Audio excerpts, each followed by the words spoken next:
The music in the ballroom of the Monterey Seaside Hotel drifted like a thin ribbon. Crystal chandeliers blazed, reflecting off the glossy wood floor. At a table in the back, I, Helen Grant, 70 years old widowed, sat still, hands resting lightly on the sea-blue dress Thomas once said matches your eyes. On stage, my son Michael had his arm around his new wife, Sabrina Cole, a smile sharp as a blade. The MC had barely finished saying, "Please raise your glasses," when Sabrina whipped around toward me. "Your pension is only enough for a nursing home at best. Why waste that cliffside house?" Her voice was icy, piercing the mic like a needle. I hadn't even breathed before the red wine flew from Sabrina's hand and smashed across my face, running down my neck and soaking my jade-colored shawl. The air popped like balloons pricked with pins. Over 200 guests stopped chewing, stopped smiling. I stood up, the tart taste of wine at the back of my tongue, my heart pounding. Instinct told me to apologize, smooth things over, salvage my son's dignity. But beneath the blistering humiliation, a door swung open, the door to a truth I had hidden for years.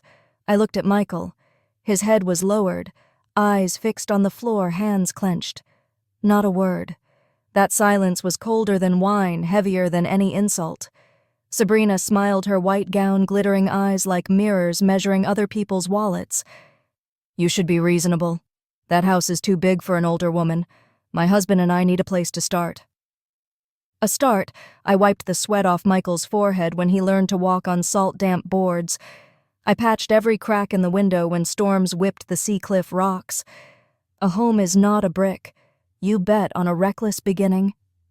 I took out a handkerchief and wiped the wine from my cheek. Then I turned, no arguing, no tears. Amid hundreds of averted eyes, I walked down the carpeted aisle, the soft tap of my heels keeping time with my resolve. The hallway outside the ballroom was cool with conditioned air. In that instant, I heard the waves thudding against the cliffs, steady and relentless. Enough, Helen. The parking lot was awash in golden light. I opened the door of my old Ford. The worn leather smell summoned the past by name. My hands still trembled, but my eyes were clear. I dialed Arthur Blake, the attorney who'd stood by our family for over 3 decades, the keeper of everything Thomas left behind. "Arthur, it's Helen. Come to the Marriott now. Bring all the documents, yes, that's set. It's time." There was a pause on the line. "Are you sure? Once this goes public, there's no going back." "I've never been more sure." Even I was surprised at how steady my voice sounded. I studied myself in the rear view, neatly kept, silver hair, age-red veins in my eyes, a stain of wine still blooming on my cheek. But the forbearance in my gaze had gone out. I remembered Thomas. He used to say, "Money is a tool. If the day comes when you must use it to defend your dignity, don't hesitate." I had hesitated long enough. When Sabrina laughed at my old floral dress, Michael urged me to trade cars for safety, and they laid nursing home brochures on my kitchen table. I'd called it an awkward concern to lull myself to sleep. Tonight, I woke up. Brittle laughter leaked from the ballroom. I leaned back, letting the radio play an old jazz tune Thomas loved. Each note pinned down what was wavering inside me. I looked up at the sky. The coastal clouds were shredded thin. The moon emerged cold and upright. Arthur would appear in a heavy leather briefcase with papers in 5 to 10 minutes. When the lock clicked open, my life and Michael's and Sabrina's would veer to another shore. I closed my eyes and said quietly but firmly, "If they want to turn a wedding day into a day of dispossession, then tonight is the night they learn what it costs." The Monterey night wind was still howling when I returned to the wooden house on the Seacliff Cliffs. It is a 2-story place with white paint, salt-worn window frames creaking to the wind's rhythm. Outsiders saw only a widowed older woman living, simply driving an old Ford, wearing discount clothes, taking shifts at the local bakery. Only I knew it was the disguise that had kept the Grant family at peace for years. I hid a small safe in the attic beneath a wooden chest Thomas built in the 80s. The key hung around my neck beneath a thin sweater. That night, after I scrubbed the last red streaks from my dress, I sat, slid the key in, and turned it. The dry click sounded final, like a drum announcing the opening of a battle. Inside files lay sealed in plastic sleeves. The scent of old paper and ink pulled me back to when Thomas was alive. He never told anyone he was a shrewd investor beyond his day job. He bought equity in an import company in the 70s, then quietly moved into real estate before the market ran hot. We'd agreed carefully, live modestly, don't flaunt, let our son have an ordinary childhood. I turned the pages. The title to an office building for lease in San Jose is worth millions. A rental contract for a vacation condo in Santa Cruz. A blue-chip stock portfolio split under two names, Thomas and Helen Grant. And above all, the Seacliff Living Trust is an inviolable trust with me as the sole trustee. Thomas once said, if greed ever knocks on our door, these papers will be your armor. I used to think he was too suspicious. Now I understood he'd seen further than I had. I sat for a long time, the papers reflecting the weak amber lamp. I felt not only the pain of my son abandoning me, but also a heavier ache for years I had hoped Michael would stand on his own. I'd quietly paid off his credit cards and sent money for him to get by. And tonight, I watched him stay silent while his wife humiliated his mother. Outside, waves slammed the cliffs, spraying white foam. I understood my years of silence were no longer humility. They had been turned into weakness, a pretext for being trampled. I closed the files and slid them into my prepared leather case. This fight wasn't about keeping a house. It was about protecting memories, sweat, and the dignity Thomas and I laid brick by brick. In the empty room, I whispered to my husband's portrait, "Thomas, I've kept this secret long enough. From now on, I will no longer retreat." Moonlight fell through the window onto the wooden table, throwing a pale halo over the files. I knew that from that moment on, a new Helen Grant had been born, no longer enduring, no longer silent, but ready to stand and expose the truth. In the days after the wedding, I tried to steady my heart with work at the bakery. The smell of flour and fresh-baked sweets could blur the memory of the red wine. But at dusk, when I returned to Seacliff, the kitchen's quiet made every one of Sabrina's jabs echo back. Memories shuffled into place like puzzle pieces I'd overlooked. The first time she stepped into the house, Sabrina glanced at the old armchair where Thomas used to read and said coolly, "Oh, the place is cozy." The stress on cozy cut like a blade, not a compliment. I smiled and told myself it was just a young woman's clumsiness. Then the other little cuts came in flurries. One morning when I set breakfast down, Sabrina tapped her fork against a waffle. "At your age, why are you still working at a bakery? Wouldn't it be better to rest?"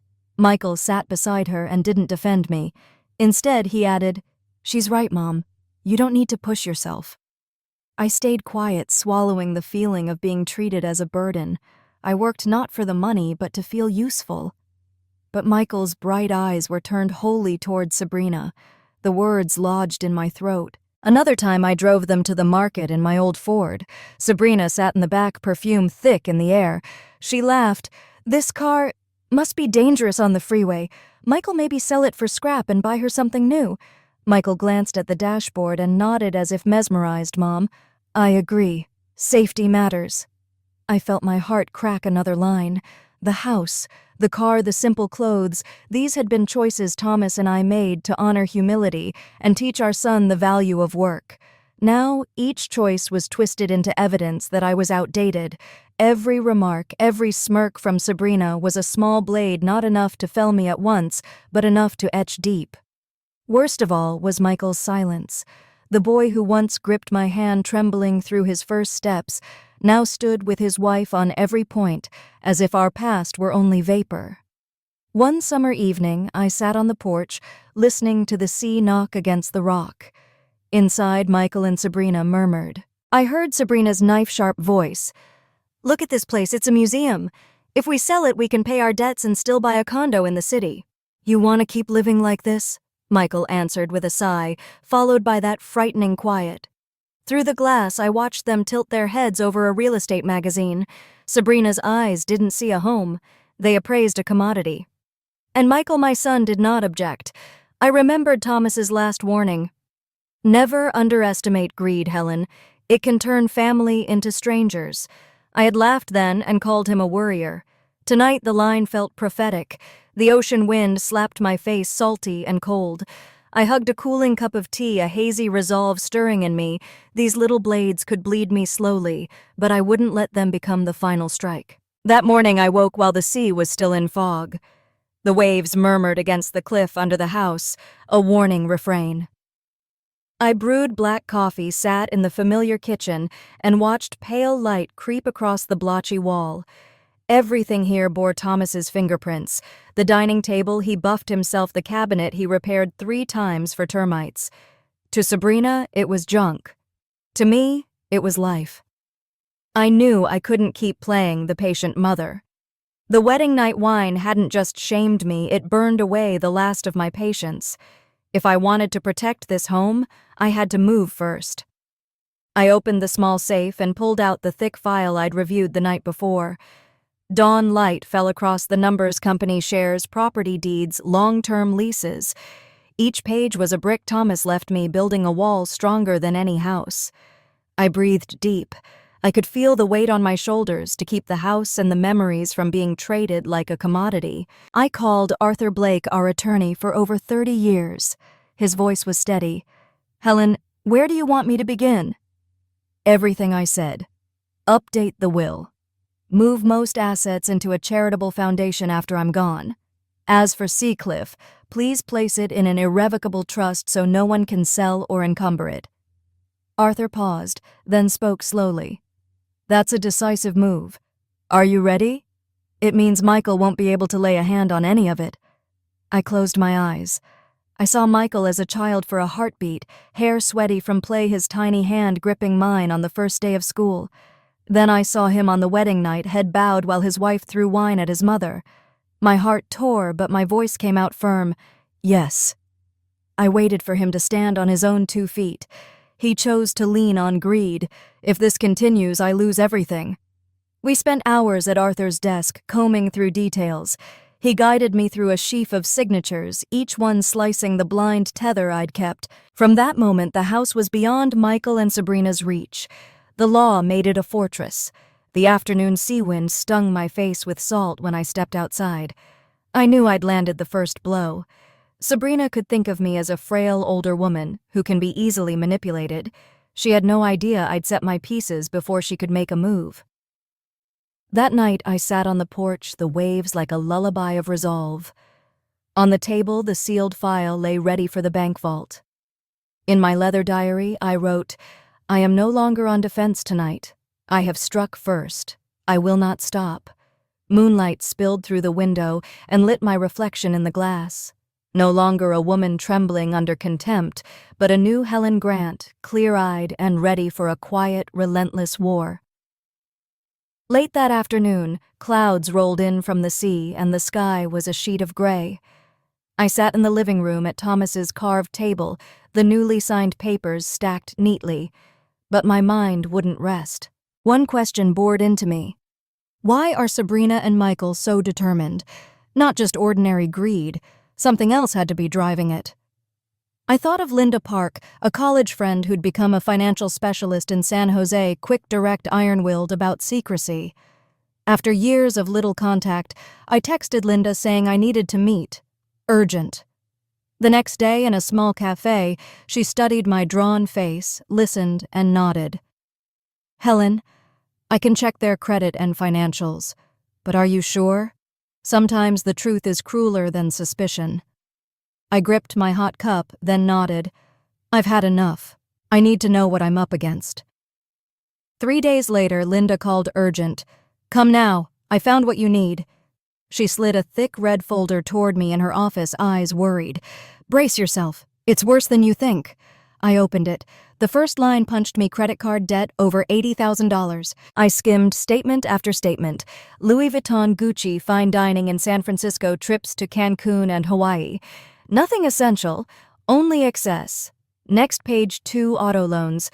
Both luxury cars cost over $1 and $200 a month. My chest twinged. How much did Michael even earn to carry this next page? Downtown apartment lease, 3 months delinquent eviction notice looming. Linda lowered her voice. "They're over $150,000 in the red, not counting the wedding. Michael's income won't even cover the interest. Sabrina spends. She doesn't earn. Do you understand? They're drowning. And your house, the Sea Cliff house, is the only life raft they see. I let the folder drop, my vision blurred. I didn't see numbers for a moment. I saw 10-year-old Michael grinning at an ice cream counter. I had tried to teach him that value lies not in price tags, but sweat. Now it was all washed away. Linda's hand warmed my shoulder. You have to be clear-headed.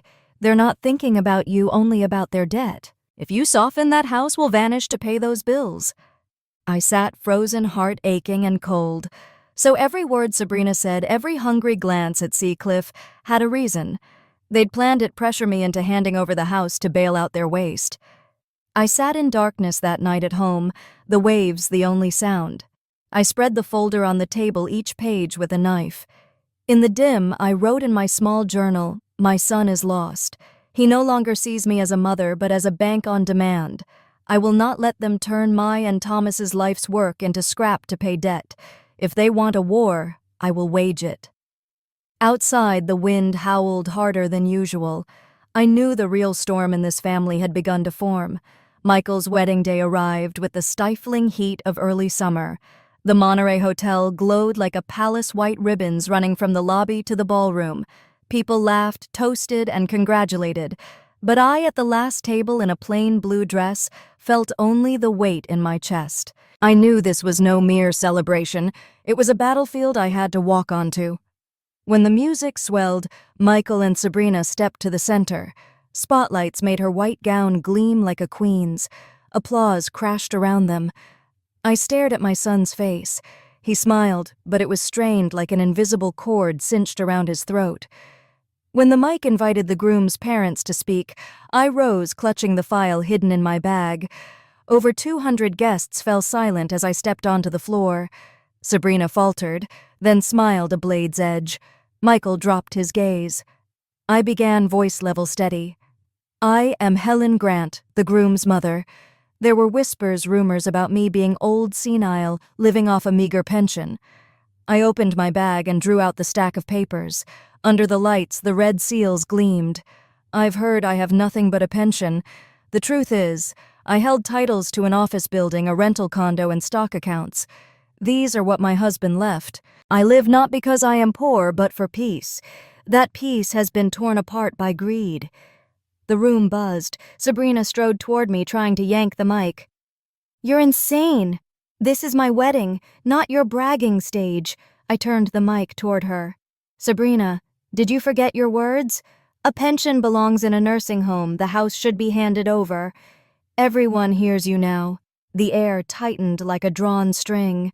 From the corner, my neighbor Joe Ramirez stood and raised his phone. I have a video of Sabrina bringing a realtor to measure Mrs. Helen's house without consent. On the projection screen, Sabrina paced my yard, pointing out walls to a stranger. Gasps. Phones came out. I saw Sabrina blanch. Makeup couldn't hide the panic. I went on, voice shaking but firm. "Over the past 3 years, I've paid more than $120,000 for Michael and Sabrina, credit cards, rent, even this wedding.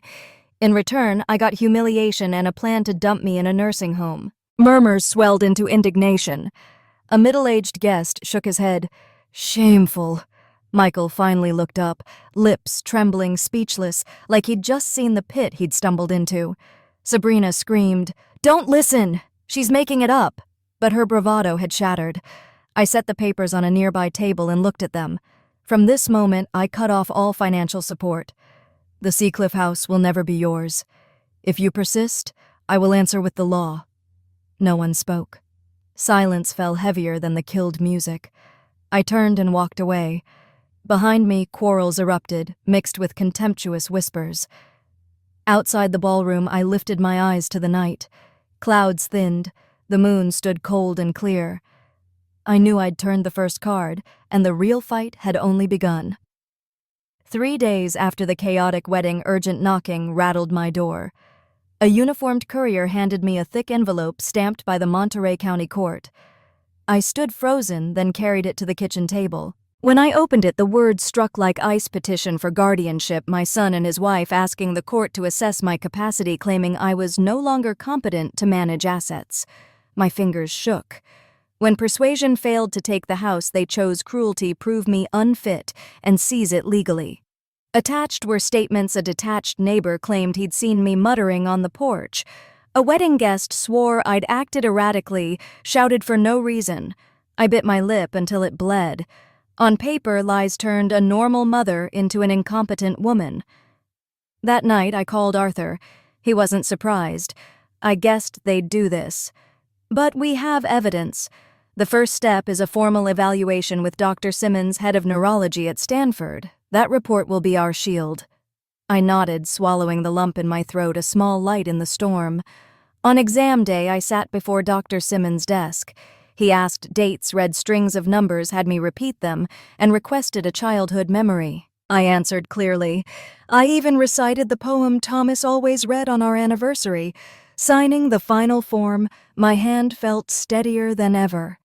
The conclusion printed in bold reads that the patient is fully competent and has intact cognitive and decision-making capacity. Arthur took the file, offering a rare smile, a silver bullet Helen. But the war didn't stop. News of the case leaked. Local papers ran coy headlines, 70-year-old mother delusional about million-dollar assets. It stabbed as if the whole world were choosing lies. Then Joe brought me his phone. You should see this. On social media, the wedding video spread me with the mic, Sabrina throwing wine. Comments poured in. She's not senile, she's brave. Strongest mother I've seen. Tears came. Strangers believed me when my own son had turned away. 3 days later, Sabrina arrived with her parents planted in my yard, faces smug. Sabrina's voice was cold. We've filed. The court will decide soon. Then you'll have no rights. Her father added, patronizing, cooperate. The more you resist, the more dignity you lose.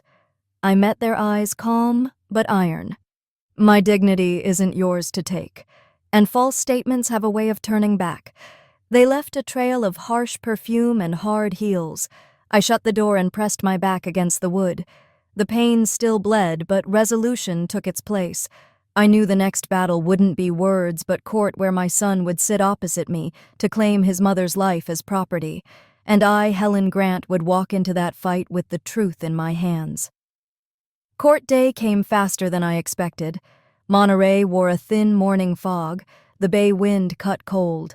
I wore a white blouse, dark slacks, and black shoes I'd had for over a decade. I wanted to appear as I am a simple woman fully sound of mind.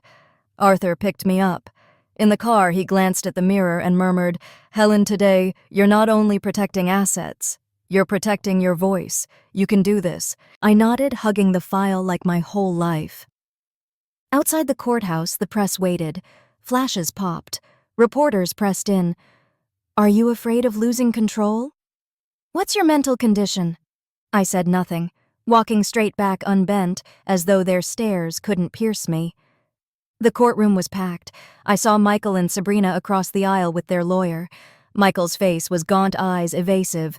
Sabrina sat rigid eyes blazing with premature triumph. Their lawyer began smoothly, We petition because Mrs. Grant can no longer manage her assets. Evidence includes erratic behavior at the wedding, unfounded claims of vast wealth, and witness testimony suggesting cognitive decline. Each word pricked. I heard whispers. Is it true? She's old. My chest tightened, but Arthur touched the table steady. He rose and opened the file, voice firm. We submit a medical report from Dr. Simmons, a leading neurologist. The conclusion is unequivocal, Mrs. Grant is fully competent with no cognitive impairment. This is incontrovertible. He lifted the report. The murmurs faded. Arthur continued. We also submit video evidence of Ms. Sabrina Cole bringing a realtor to measure Mrs. Grant's home without consent. This demonstrates an intent not of care but of appropriation. The room gasped. Sabrina flushed. Michael's hands trembled. Then I was called to the stand. My heart hammered, but under the bright lights and doubting eyes I knew I had to hold. I drew breath and spoke. I am Helen Grant. For 3 years, I quietly paid more than $120,000 for my son and daughter-in-law credit cards, rent, even their wedding. I did it to help, believing my son would grow up. In return, I received humiliation on their wedding night and a plan to strip me of the home my husband and I built with our lives. My voice thickened, but I finished. Silence weighed heavily. Their attorney tried to argue that I was performing competently, so Arthur recorded the interview with Dr. Simmons, my clear answers, even the poem Thomas loved. No one could call me senile after that. At last, the judge rapped the gavel. Pending further review, Mrs. Grant retains control of her assets. The court will also open a preliminary inquiry into potential false statements by the petitioner's witnesses. The dry knock was the loveliest music I'd ever heard. I left not with total victory, but unburdened. I was no longer the accused. I was the woman who stood, spoke truth, and held her dignity.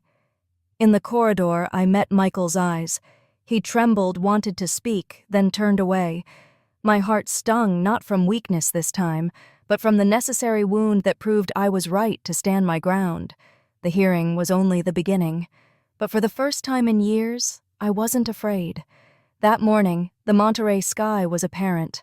White clouds jostled, the bay wind tasted of salt. I stood before the county courthouse, breathing deeply, each step heavy as stone.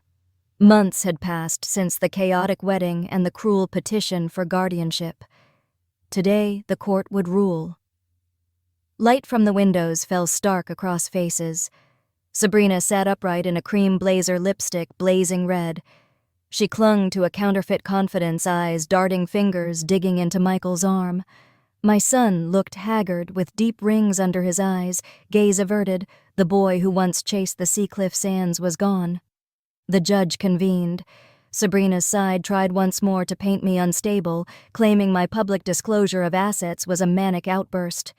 This time, the refrain rang thin. Arthur rose, laying down a thick file. His voice was steel. "Your Honor, we have already submitted medical proof of Mrs. Grant's competence. We also have evidence that the petitioners brought a realtor to the property without permission. In addition, financial records compiled by witness Linda Park show their actual motive to cover over $150,000 in personal debt." He turned toward Sabrina. "This is not a filial concern. It is an organized attempt to seize assets." Silence spread. I heard my own heartbeat, a drum in my chest. The judge lingered over bank statements bristling with luxury charges. Finally, the gavel fell. Having reviewed the evidence and testimony, the court denies the guardianship petition of Michael Grant and Sabrina Cole. Mrs. Helen Grant retains complete control of her assets. Due to indications of perjury, this file is referred to the district attorney for possible prosecution of witnesses who provided false statements. The room erupted. I closed my eyes. A hot tear slid down. Not for triumph, but because the heavy months ended in clean light. Sabrina leapt up shouting, but the microphone was off. She yanked at Michael. He only sagged, shoulders trembling. As I passed, he looked up, eyes wet and spent. There was no hatred, only a vast disappointment, primarily in himself. Outside, reporters swarmed. I said only, "Justice is not revenge. It is the protection of dignity." Papers quoted the line the next day. Some called me the woman who stood up at sunset age. I felt no pride, only a piercing quiet. I had kept my home and freedom, but the cost was a rift between me and my son that might never mend. That afternoon back at Seacliff, I flung the windows open. Waves pounded, foam flew white. Standing before Thomas's portrait, I whispered, "Do you see I finally did what you asked? I protected what is ours." The wind carried back the sea's briny reply. A boundary had been drawn. From today I was no longer the silent, suffering mother. I was Helen Grant, a woman who had reclaimed her voice. The Seacliff house returned to its natural rhythm in the days after the ruling. Each morning I brewed coffee and opened the windows to let the sea wind in, tangy with salt. The waves thudding against the cliff were like a steady heartbeat, reminding me that the storm had passed. Still, I knew some wounds never fully close. Michael disappeared from my life. No calls, no messages. I received a small envelope with no return address only once weeks after the court date. Inside was a short note in a shaky hand. "Mom, I'm sorry. I let greed lead me, and I let Sabrina drag me down. I don't dare to face you yet, but I hope you'll forgive me one day." I read it over and over, tears blurring the ink. I don't know if I can forgive completely. Forgiveness isn't forgetting, it's accepting that the past won't change. At least I saw a flicker of light left in Michael, a thin strand of hope. I told no one about the letter. I folded it and placed it in the wooden box where Thomas kept our family photos. For me, it belongs with the memories, even the painful ones. Meanwhile, I turned to the community. At the town senior center, there were weekly gatherings, the first time I listened to women pressed by their families to sell homes to men treated as burdens. I realized I wasn't alone. Many wept when I told my story, from snide remarks that seemed harmless to the guardianship ploy. An older woman clasped my hand, trembling. "You showed us we can still stand up and protect ourselves." Her words choked me. I had thought I was just a betrayed mother. It turned out my story could steady others. Day by day, I learned to live more slowly. I wrote in a journal not to nurse grudges, but to remember what I had crossed. I wrote about Thomas taking me to watch the pier sunset, Michael's first steps, and how he laughed after falling in the sand and rainy nights by the fireplace. No one can take those. One afternoon, Joe Ramirez, the neighbor who stood by me, brought over a small radio. He turned on an old jazz tune Thomas loved. Saxophone filled the room. I closed my eyes and felt my husband's quiet smile, a gentle nod. "You did right." I realized self-liberation hadn't come from the court or a late apology. It came from finding my voice again, from looking in the mirror and saying, "Helen, you are still yourself. No one gets to define you as weak." One morning I walked to the shore. The sun was rising, laying gold across the water. I rolled up my pants and let the waves kiss my ankles. The sand was soft, cold, soothing. I smiled, feeling washed clean inside. I had spent years silent to keep the peace, but in the end I learned blind sacrifice only feeds greed. Courage to speak the truth, even late, is freedom. I turned back toward the White House by the sea, sunlight pouring through its windows. Inside, I no longer saw the shadows of shame and betrayal. I saw a new woman, still wrinkled hair, still silver, but eyes bright. She was a woman who had learned to love herself and go on free through the rest of her days.